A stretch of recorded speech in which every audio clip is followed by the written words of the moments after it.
Subscribe करें हमारा YouTube channel VK math classes and press the bell icon, जिससे आपको आने वाली हर वीडियो का नोटिफिकेशन मिले सबसे पहले। हेलो फ्रेंड्स, स्वागत है आपका मेरे YouTube channel VK math classes में। इस वीडियो में आपको बताऊंगा कक्षा 10 के विज्ञान विषय का मॉडल पेपर जो यूपी बोर्ड 2023 की परीक्षा के आने के लिए इम्पोर्टेंट है। इस बार यूपी बोर्ड ने हाई स्कूल के एग्ज़ाम का पैटर्न चेंज कर दिया है। इस बार जो है आपके सभी प्रश्न पत्र में 20 नंबर के विकल्प आएंगे और वो विकल्प आपको OMR सीट पर करने होंगे। तो हमने जो पहला मॉडल पेपर इसमें लिया है वो है आपका, या आप देख सकते हैं यहाँ पर जो समय है पेपर करने का वो 3 घंटे 15 मिनट का है, यानी कि 3.25 घंटे आपको पेपर करने के लिए मिलेंगे। और यहाँ पर आपको सामान्य निर्देश दिए हुए हैं कि प्रारंभ के जो 15 मिनट हैं आपको प्रश्न पत्र के पढ़ने के लिए निर्धारित किए गए हैं। चाहे तो आप 15 मिनट में पेपर पढ़ सकते हैं या आप डायरेक्ट क्वेश्चन पेपर को सोल्व करना कर सकते हैं। आगे दिया हुआ इसमें यहाँ आप इसके इंट्रैक्शन पढ़ सकते हैं। सबसे पहले आपको खंड दिया है खंड ए में दिया है बहुविकल्पीय प्रश्न। बहुविकल्पीय प्रश्न में आपको पहला क्वेश्चन इस तरह का दिया हुआ है, यहाँ क्वेश्चन पढ़ सकते हैं। अगर आप मुझे कमेंट करते हैं तो मैं इस क्वेश्चन पेपर को आपको सोल्व करके कंप्लीट दिखा दूंगा। पहला क्वेश्चन दिया हुआ है 1.5 वोल्ट विद्युत वाहक बल के आंतरिक सेल का जो आंतरिक प्रतिरोध है वो 3 ओम है। हमें सेल से प्राप्त धारा का अधिकतम मान निकालना है। इसको हम सोल्व कर लेंगे E बराबर IR फॉर्मूले से। एक अवतल लेंस की जो फोकस दूरी है वो 5 मीटर है। इसकी हमें क्या निकालनी, क्षमता निकालनी है। सेकंड क्वेश्चन है, आप इसे सोल्व करेंगे और OMR सीट आपको मिलेगी, उस पर क्या कर देंगे, गोला काला कर देंगे। अब मैं आपको OMR सीट की एक इमेज वीडियो में लगा दूंगा, आप उस इमेज में देख सकते हैं कि OMR सीट किस प्रकार की होती है।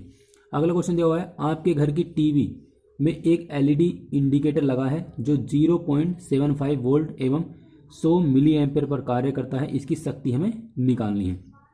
अगला क्वेश्चन दिया हुआ है, प्रकाश का वेग निम्न में से किस माध्यम में सबसे अधिक होता है। प्रकाश का वेग उस माध्यम में अधिकतम होता है जिसका अपवर्तना क्या होता है, कम होता है। आगे देखो हमारे पास समतल दर्पण की फोकस दूरी कितनी होती है। अगला क्वेश्चन है, अंतरिक्ष यात्रियों को आकाश दिखाई देता है, किस तरह का दिखाई देता है, काला दिखाई देता है। आगे क्वेश्चन दिया हुआ है, क्वेश्चन नंबर 7, 1 माइक्रो ओम का मान कितना होता है। अब उपखंड ख में दिया हुआ है आपको निम्नलिखित में से एल्डिहाइड है। ये जो आपको 7 क्वेश्चन दिए हुए हैं ये फिजिक्स में से दिए हुए हैं, यानी कि भौतिक विज्ञान में से दिए हुए हैं। आगे जो क्वेश्चन दिया हुआ है उपखंड ख, ये आपके दिए हुए हैं केमिस्ट्री में से। आगे जो हमारा क्वेश्चन दिया हुआ था, क्वेश्चन है वो है आपका H2SO4 के जलीय विलयन का pH मान कितना होता है। जो H2SO4 है क्या, वो एक अम्ल है, तो अम्ल का pH मान कितना होता है, 7 से कम होता है। निम्नलिखित में कौन सी धातु अम्ल से हाइड्रोजन विस्थापित नहीं करती। तो आपको केमिस्ट्री में एक क्वेश्चन है, एक टेबल है विद्युत रासायनिक श्रेणी, उस श्रेणी में जो धातु ऊपर स्थित होती है वह नीचे वाले धातु को उसके विलयन से विस्थापित कर देती है। अगला क्वेश्चन दिया हुआ है, निम्नलिखित में कौन एक भौतिक परिवर्तन नहीं है। जो भौतिक परिवर्तन नहीं होगा आपको देखना है, उसका विकल्प लगा देंगे। आगे दिया हुआ है, शुद्ध जल का pH मान कितना होता है। ये तो आप सभी जानते होंगे, शुद्ध जल का जो pH मान होता है वो होता है आपका 7। बहते हुए रक्त को रोकने के लिए उपयोगी यौगिक है, वो क्या आपकी फिट करिए। अब दिया हुआ आपका उपखंड ग। उपखंड ग में दिया हुआ है आपके फिजिक्स बायोलॉजी में से क्वेश्चन लिए गए हैं। पराग कोश में होते हैं, तो पराग कोश में आपके पराग कण होते हैं। पादप में जाइलम का मुख्य कार्य क्या होता है। पादप में जो जाइलम का मुख्य कार्य होता है वो होता है जल का संवहन करना। मस्तिष्क उत्तरदायी है, मस्तिष्क उत्तरदायी होता है सोचने के लिए, शरीर का संतुलन बनाने के लिए, हृदय स्पंदन के लिए और सभी कार्य के लिए। उसका आंसर हो जाएगा सभी कार्य के लिए। समजात अंगों का उदाहरण है, समजात अंग होते हैं जो एक जैसे होते हैं। मनुष्य के हृदय में कोष्ठों की संख्या कितनी होती है। कोष्ठ बोलते हैं चैम्बर, तो हृदय के अंदर जो चैम्बर होते हैं वो आपके होते हैं 4 चैम्बर। मास्टर ग्रंथि किसे कहते हैं।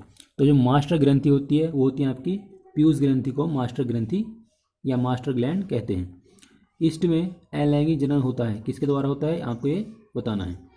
अब आपको जो OMR सीट दी जाएगी वो इस तरह की सीट दी जाएगी, यहाँ लिखा हुआ OMR आंसर सीट। सही उत्तर को नीले और काले वॉल पॉइंट से ही हमें काला करना है, गोल करना है। ये आपको इस तरह के दिए हुए, जैसे मान लो आपको पहला क्वेश्चन दिया हुआ है, आपको ये क्वेश्चन दिया हुआ है 19वें नंबर का, मास्टर ग्रंथि क्या है। तो आपको क्या करना है, मास्टर ग्रंथि क्या है आपको इसका पता है कि इसका आंसर सही क्या है, डी वाला ऑप्शन है। तो हम क्या करेंगे, 19वें क्वेश्चन का डी वाला को जो गोला है ये क्या कर देंगे, काला कर देंगे। और आगे हमारे को दिया है क्वेश्चन नंबर, मनुष्य के हृदय में कोष्ठों की संख्या कितनी होती है, तो वो होती है 4। तो इसका हमारे पास क्या है, 18वें क्वेश्चन का ऑप्शन नंबर डी बिल्कुल सही है। तो हम क्या करेंगे यहाँ पर क्वेश्चन नंबर 18 के ऑप्शन नंबर डी को क्या कर देंगे, पेन से काला कर देंगे।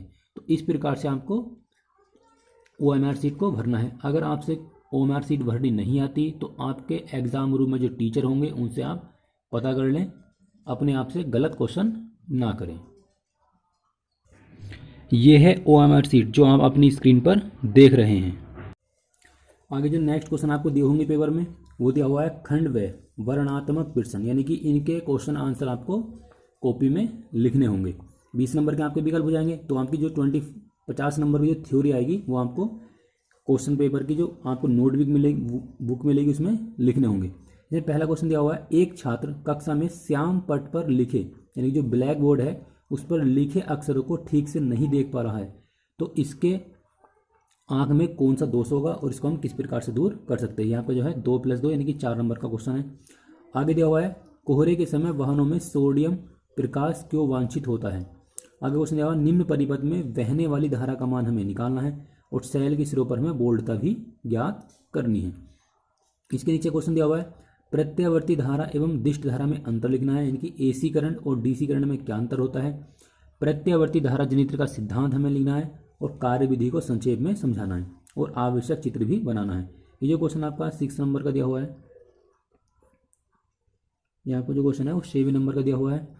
अगर आप ये वाला क्वेश्चन नहीं कर पाते हैं तो आप किसके नीचे दिया हुआ है, अथवा में किसी चुंबकीय क्षेत्र में स्थित धारावाही चालक पर लगने वाले बल की दिशा ज्ञात करने के लिए नियम लिखने हैं और चित्र की सहायता से विद्युत मोटर की कार्यविधि हमें समझानी है। आगे दिया हुआ उपखंड ख, यहाँ पर केमिस्ट्री से लिया गया है। इनमें दिया हुआ है, निम्नलिखित यौगिकों के IUPAC नेम लिखिए। ये लिखा हुआ है CH3COOH और ये क्वेश्चन दिया हुआ है HCHO। आगे दिया हुआ है, बेकिंग सोडा बनाने की विधि और हमें एक उपयोग लिखना है। आगे कुछ समीकरण दी हुई है, क्या होता है जब केवल रासायनिक समीकरण हमें लिखनी है। जिंक चूर्ण को तनु सल्फ्यूरिक अम्ल में मिलाया जाता है। अगर हम जिंक की क्रिया सल्फ्यूरिक अम्ल से यानी कि H2SO4 से कराते हैं तो क्या समीकरण बनेगी और हमें कौन कौन से उत्पाद मिलेंगे। आगे दिया हुआ है इसके सेकंड क्वेश्चन 6 का, सोडियम ऑक्साइड को जल में घोलेंगे तो क्या होगा। आगे दिया हुआ है, निम्नलिखित अभिक्रियाओं को उदाहरण सहित हमें बताना है। इसमें पहला है संकलन अभिक्रियाएं किसे कहते हैं। दूसरा है हमारे पास द्वि अभिक्रियाएं, द्वि विस्थापन अभिक्रिया किसे कहते हैं। फिर हमारे पास प्रतिस्थापन अभिक्रियाएं किसे कहते हैं।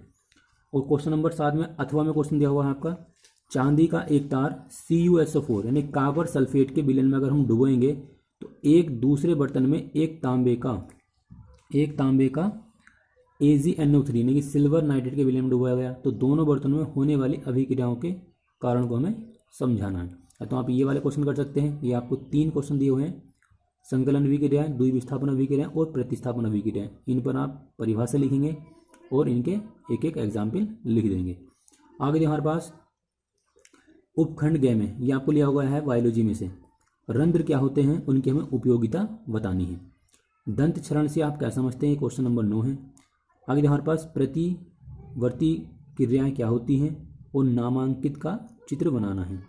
फिर दिया हुआ है प्राकृतिक संसाधन से आप क्या समझते हैं, मानव समाज को होने वाले इसके लाभ का हमें संक्षिप्त उदाहरण सहित वर्णन करना है।